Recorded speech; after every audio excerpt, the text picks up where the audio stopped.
Hi all, this is Sandhya, Associate Professor in EC Department from BVC Engineering College, Autonomous. Now in this session, we'll discuss about the important bits which are coming in various government examinations from ECE stream, from the pulse and digital circuits in multivibrators topic. Now let us start with our first question. The first question. A stable multivibrator is also known as free-running oscillator. As we know, in the stable multivibrator, for the two transistors are connected with the coupling elements of two capacitors here.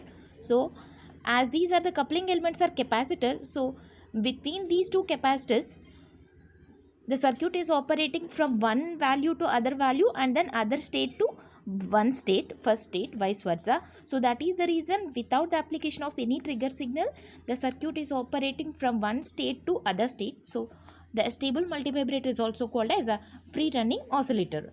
And next one, the other name for bistable multivibrator is a flip-flop. So bistable multivibrator is operating with a transistor with two transistors of two stable states. So the output, the transistor is either whether is in off or on. The output values are VCC or VCE SAT. So the output value is always, it is in between VCC and VCE SAT. So it can store only the two values of VCC and VCE SAT. So a flip-flop is a circuit which is going to have a capability of capturing or having only one value at a time. In similar way, the bistable multivibrator is also having a voltage, either it is plus VCC or it is VCE SAT. So that is the reason the bistable multivibrator can also be called as a flip-flop. And the third question, a circuit which is one of the application as voltage to frequency converter, that is a stable multivibrator.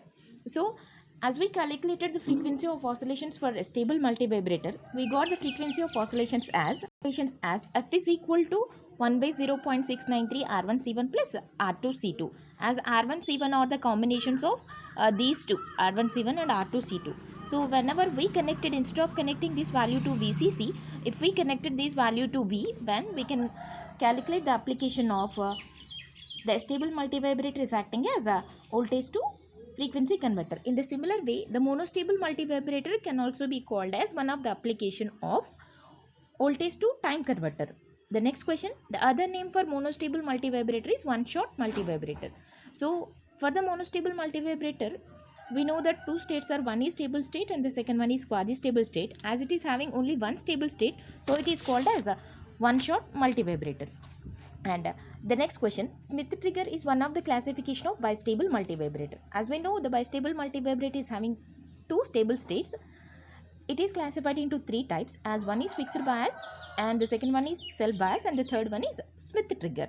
And the next one, the output of bistable multivibrator is a square wave.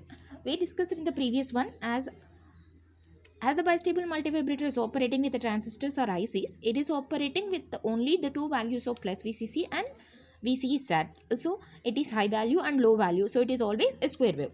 And coming to the next one, the Smith trigger can also be act as sine wave to square wave converter. So when a sine wave is applied as input for a Smith trigger circuit, from the sine wave based on UTP and LTP values, we are getting the output value as a unsymmetrical square wave. So Smith trigger can also be called as a sine wave to square wave converter.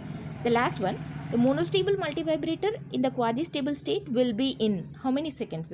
So as we know, in the quasi-stable state, the circuit will be operating only for a particular time. After that time completed, the circuit will be freely moving to the next state. So in the monostable multivibrator, the quasi-stable state, the circuit is operating only in 0.693 RC seconds. Thank you.